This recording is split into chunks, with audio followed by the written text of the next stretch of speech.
में कदम कदम पर भाषा, बोली, खाना, कपड़े बदलते रहते हैं। एक चीज जो नहीं बदलती वो है राम। राम सबके हैं और राम की कहानियां भी। राम की 15 कहानियां सीरीज के दूसरे एपिसोड में देखिए महाराष्ट्र, कर्नाटक, आंध्र प्रदेश और तमिलनाडु में फैली राम कथाएं।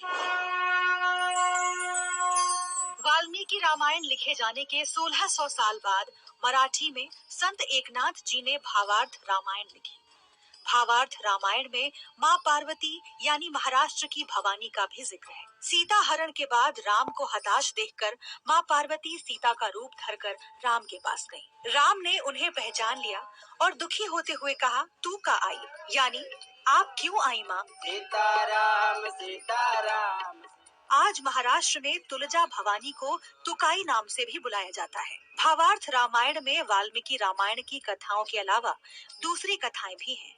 एक बार राम नहाने गए हुए होते हैं और लक्ष्मण को छोड़ के जाते हैं कि सीता की रखवाली करना।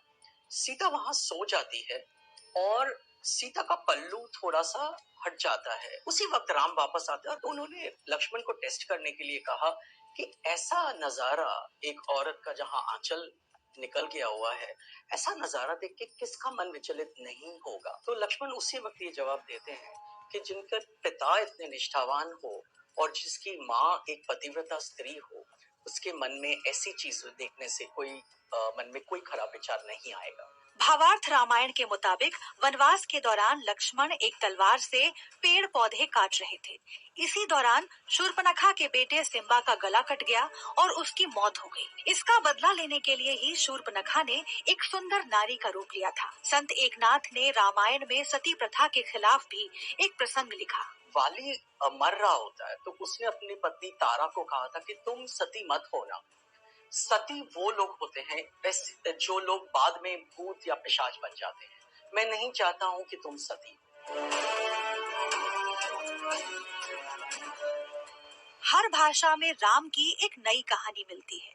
तोरवे नरिहर ने कन्नड़ में तोरवे रामायण लिखी। अहम मानुषम मन्ये। वाल्मीकि रामायण में भगवान राम को मनुष्य के रूप में दिखाया गया है और तोरवे रामायण में ये उल्लेख है कि राम का जन्म ही रावण जैसे अहंकारी का वध करने के लिए हुआ था और वो भगवान के अवतार थे।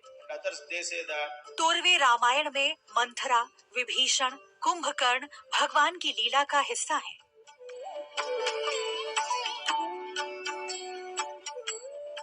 माना जाता है कि लंका जाने के लिए रामेश्वरम से ही वानर सेना ने राम सेतु बनाया था। तुलसीदास की रामचरितमानस से 400 साल पहले ही तमिल महाकवि कंबन ने कंब रामायण लिखी थी। इसका मूल आधार वाल्मीकि रामायण है, लेकिन इसमें ऐसी कई घटनाएं हैं जो मूल रामायण से अलग है। कंब रामायण में मंथरा को एक बुरी आत्मा बताया गया है। इसमें प्रसंग है कि मंथरा को रावण ने ही भेजा था। कंबन ने राम सीता को लेकर भी कथा लिखी। राम विश्वामित्र और लक्ष्मण के साथ मिथिला जा रहे थे। इसी दौरान सीता से उनकी पहली मुलाकात हुई।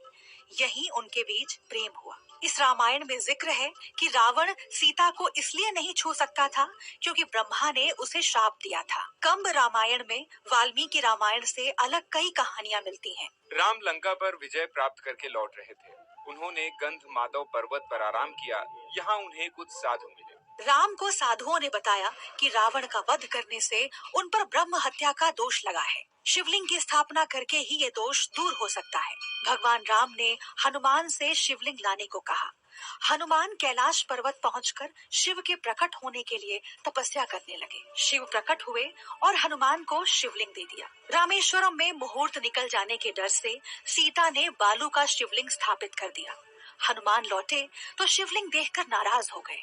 राम ने ये देखकर कहा कि हनुमान बालू का शिवलिंग उखाड़ दें। हनुमान ने जोर लगाया लेकिन शिवलिंग को नहीं हटा सके और बेहोश हो गए। हनुमान को होश आया तो राम ने उनके लाए शिवलिंग को भी नजदीक ही स्थापित कर दिया, जिसे नाम मिला हनुमतीश्वर। तेलंगाना में राम से जुड़ी कहानियां थोड़ी अलग हैं। तेलुगु में 4 ऐसी राम कथा हैं जो अपने आप में संपूर्ण मानी जा सकती हैं।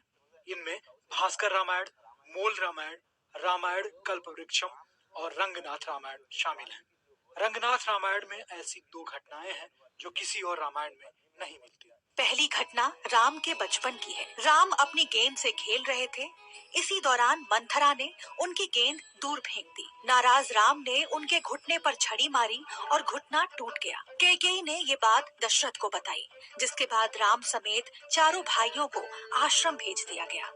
मंथरा ने बाद में कैकेयी को भड़काकर राम को वनवास भिजवा दिया। एक जिक्र ये भी है कि सीता ने स्वयंवर से पहले ही दरबार में राम को एक झरोखे से देख लिया था। राजेंद्र प्रसाद बताते हैं कि तेलुगु की अधिकतर राम कथाएं वाल्मीकि रामायण से मिलती हैं। आशीष राय, दैनिक भास्कर।